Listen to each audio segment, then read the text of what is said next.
प्रिय है। तो एक बार जिस समय देवऋषि नारद का अपमान हुआ, विश्वामित्र बाबा का अपमान हुआ, उस समय पर एक राजा ने जब अपमान करा तो तूने उसको राम नाम लिखकर एक जगह पर बिठा दिया और कहा कि तू राम नाम जपते रहे। उसने राम नाम जपा। तब हनुमान, याद कर मेरे सम्मुख में तू खड़ा था और युद्ध होने वाला था, तो तूने क्या कहा था? प्रभु आप इसको मार नहीं सकते क्योंकि ये आपका नाम ले रहा है। राम से बड़ा होता है राम का नाम, आप इसे मार नहीं सकते। तब आपने ये संवाद कहा था, हनुमान बता तेरी प्रियता क्या है? हनुमान जी कहते हैं प्रभु आपने मुझे जगा दिया क्योंकि मुझे श्राप ये मिला था कि तू जागेगा किसी की जगाने पर, आपने मुझे जगा दिया। इसलिए है नाथ अब मैं जाना नहीं चाहता, सत्संग करना चाहता।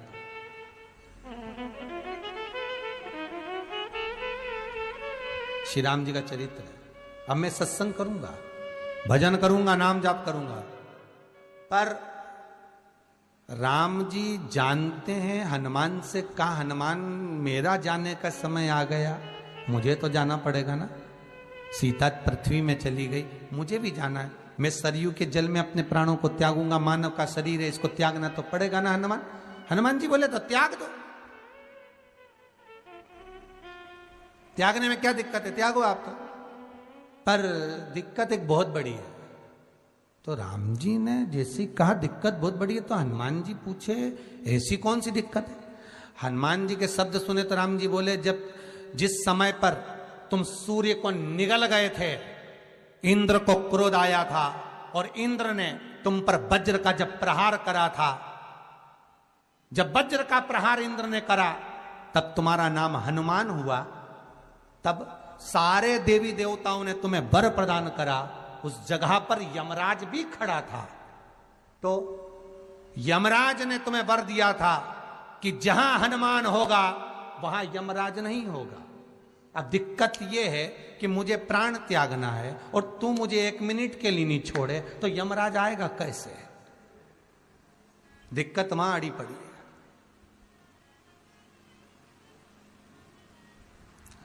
हनुमान जी मुस्कुरा के बोले राम जी महाराज से, प्रभु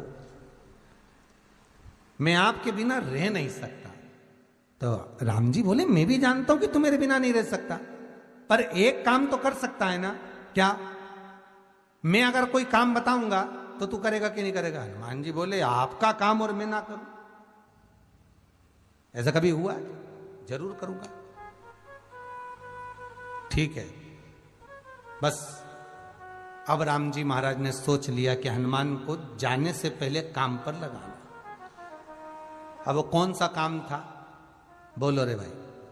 हनुमान जी को कहां काम पर लगाया राम जी ने? किस जगह पर काम पर लगाया? अरे सभी ने रामचरितमानस सुनी है, खूब सुनी, जल्दी बताओ। राम जी महाराज ने प्राण त्यागते समय, सरयू जी में प्राणों को देते समय राम जी ने हनुमान जी को किस काम में लगाया था कि राम जी ने अपने हाथ की एक मुद्रिका जिस पे राम लिखा हुआ था, वो मुद्रिका एक अयोध्या की एक सरंग में जमीन में डाल दिया और हनुमान से कहा जा जरा ढूंढ के लेके आ, मैं अभी घूम कर आया। और हनुमान जी तलातल रसातल भूमि के नीचे पताल में चले गए उस मुद्रिका को ढूंढने के लिए जिस पे राम लिखा है।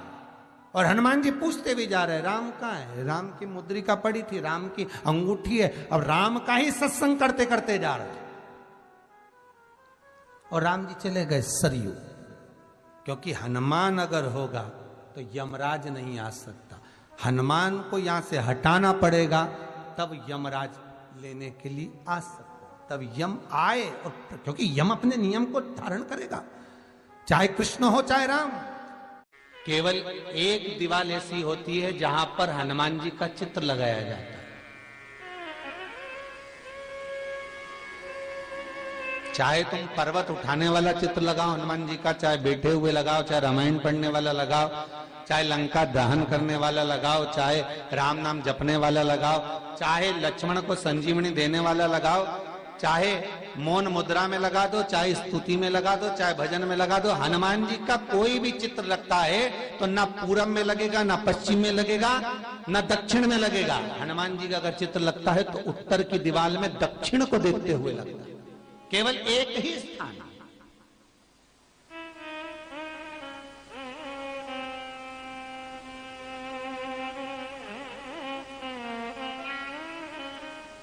जैसे पूर्वजों के चित्र को, पितरों के चित्र को, गए हुए हमारे जीवों के चित्र को दक्षिण में विराजमान किया जाता है, उसी तरह हनुमान को उत्तर में विराजमान कर कर दृष्टि दक्षिण में कर दी जाती है।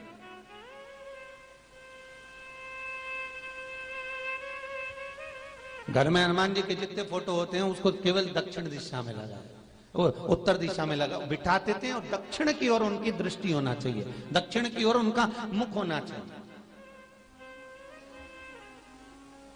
क्यों महाराज?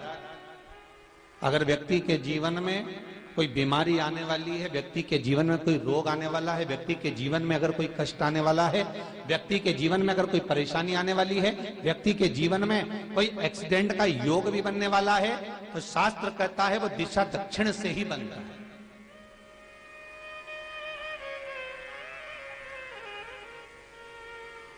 ये दक्षिण जो दिशा है ये यम की दिशा है। यहां संपूर्ण परिवार के साथ यमराज अपने आनंद में निवास करता है, यम दिशा। और जब हमारे घर में, हम ये नहीं कह रहे कि आप हनुमान जी का फोटो लगाओ, हम ये भी नहीं कह रहे, आपके घर में हो और आपने अगर विराजमान कर कर रखा है किसी दिशा में, तो हमारा तो निवेदन रहेगा, अभी तक आपने अगर जैसा रखा, पर एक बार दिशा बदल कर देखना कि रोग, बीमारी, कष्ट, दुख, तकलीफ में आपको लाभ मिला कि ना मिला। हनुमान जी ने केवल दक्षिण दिशा की ओर अगर मुख कर कर हमने विराजमान कर दिया, फोटो ही विराज दिया। हम ये नहीं कहेंगे आपसे कि आप बाजार से फोटो खरीद कर लाओ फिर लगाओ, नहीं, आपके घर में हो तो आप लगा दीजिए। चाहे वो विकलांग पैदा हो, पर जो शिव ने सोचा, रोती हुई सुजाता हाथ में जल लेकर महादेव को समर्पित करती है और चरण पकड़ लेती है। चरण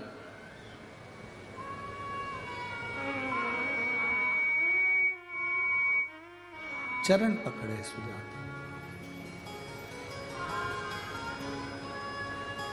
और अच्छे से समझ लो, बच्चा माइंड से विकलांग है, डॉक्टर ने कहा इस बच्चे का विकास नहीं हो रहा, बच्चे की बुद्धि काम नहीं कर रही है,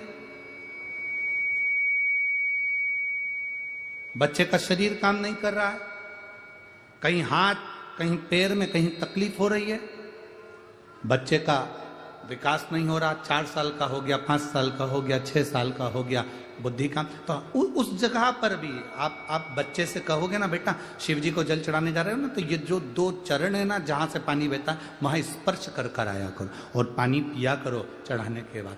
आप 15 दिन 20 दिन उस बच्चे से करवा कर देखो, कितना भी माइंड से, हम यहां तक कहेंगे जिस बच्चे की कोई शरीर में विकास नहीं और बच्चा कहीं पड़ा रहता है, मुंह में से राल टपकती रहती है, उस बच्चे के लिए भी अगर ये प्रयोग करोगे तो 2 से 3 महीने में वो बच्चा अपने आप धीरे धीरे शरीर का विकास होना प्रारंभ हो जाएगा। वो स्थान ऐसा है,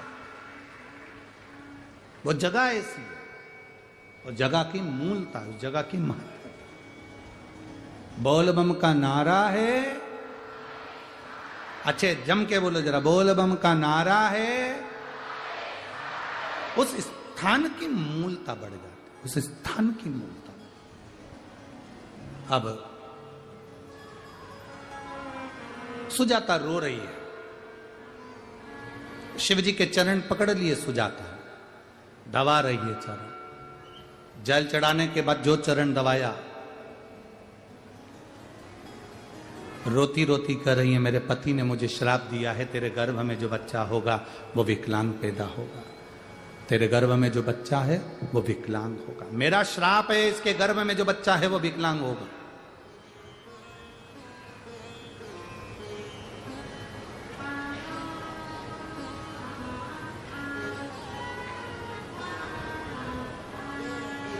शिव कृपा करें। सुजाता आंखों से आंसू बहा रही है, नैनों से नीर बह रहा है, रोती जा रही है, भीतर से अश्रु बह रहे।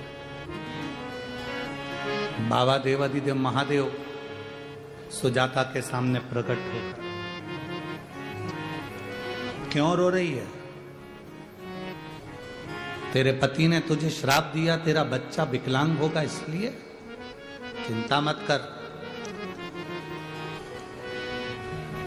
टेंशन मत ले। हाँ, तेरे पति के श्राप से तेरा बच्चा विकलांग तो होगा, पर मेरा वर है, तूने मेरे चरण का स्पर्श करा।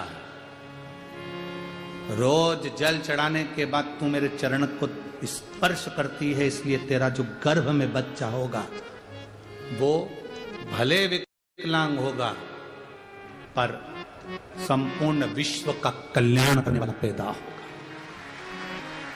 संपूर्ण विश्व का कल्याण करना। पुराण की कथा सुन रहे हो और इतनी दूर दूर से आए हो तो एक जीवन में उतार कर रखना। जब तुम्हें लगे कि हमारे घर के बच्चे गलत मार्ग पर जा रहे हैं, जब तुम्हें लगे हमारे घर के बच्चे व्यसन में जा रहे हैं, मदिरापान में जा रहे हैं या गलत व्यसन की ओर जा रहे हैं, तब प्रयास करना कि एक लोटा जल जब आप देवादिदेव महादेव को चढ़ाकर आओ तो उस जल में से जब शिवजी को जल चढ़ाओ और उसमें जल चढ़ाने के बाद में थोड़ा सा जल जब आप झेल कर लेकर आओ तो प्रयास करना वो जल, जो व्यक्ति गलत मार्ग पर जा रहा है, जो व्यसन की ओर जा रहा है, जो गलत मार्ग की ओर जा रहा है, शिवजी पे चढ़ा हुआ जल उस व्यक्ति को जरूर पिलाने का प्रयास करना, तो वो मार्ग वापिस गलत छोड़कर अच्छे मार्ग की ओर आ जाए। शिव महापुराण की कथा तो यहां तक कहती है कि शंकर भगवान पर चढ़ा हुआ मात्र जल, शंकर भगवान पर चढ़ा हुआ मात्र नैवेद्य, शिवजी पे चढ़ा हुआ मात्र कोई पदार्थ, कोई भी नैवेद्य, कोई सामग्री, कोई प्रसाद अगर शिव को समर्पित हुआ है और शंकर भगवान को समर्पित हुआ और वो सामग्री अगर आपने शंकर भगवान से औषधि के रूप में मांगी है तो शिव ने उसको औषधि कर कर प्रदान करा है। शिव ने उसको औषधि के रूप में दिया। अब कई लोगों के मन में संशय रहता है, गुरुजी कई लोग कहते हैं कि शंकर जी पे चढ़ा हुआ नहीं खाना चाहिए, शिव जी को चढ़ा हुआ तो बैरागी का होता है, त्यागी का होता है, वानप्रस्थी का होता है, जिसने अपना घर परिवार सब छोड़ दिया उसका होता है। पर कई लोग इस पे संशय करेंगे, कई लोग ये कहेंगे कि आप कहते हो कि शंकर जी पे चढ़ा हुआ खा लेना चाहिए और कई लोग कहते हैं कि शिव जी पे चढ़ा हुआ नहीं खाना चाहिए, तो हम किसकी माने? हम मानते हैं कि लोग कहेंगे कि शंकर जी पे चढ़ा हुआ नहीं खाना चाहिए, पर आप शंकर जी पे चढ़ा हुआ क्या कहकर मांग रहे हो कि इसको औषधि कर दो। क्या कर दो? इसको औषधि कर दो। प्रभु मेरे शरीर में ये रोग है, मेरे शरीर में ये तकलीफ है, मुझे ये कष्ट है, आप इसको अमृत कर दो, इसको औषधि कर दो। पर बैठकर शिवलिंग का निर्माण कर रही हैं। पहला जलाशय के पास, दूसरा बेलपत्र के वृक्ष के नीचे और तीसरा गुफा के अंदर प्रवेश कर पार्थिव शिवलिंग का निर्माण कर। पार्थिव शिवलिंग बनाओ, आप भी एक प्रयास करिएगा। आपने कभी अगर मौका लगे और भगवान आपको अगर बहुत कृपा करा हुआ हो, आपके घर में अगर बहुत बाबा की अगर कृपा हो और आंगन में बेलपत्री का वृक्ष हो, तो प्रयास करना कि उस बेलपत्री के वृक्ष के नीचे 12 ज्योतिर्लिंग का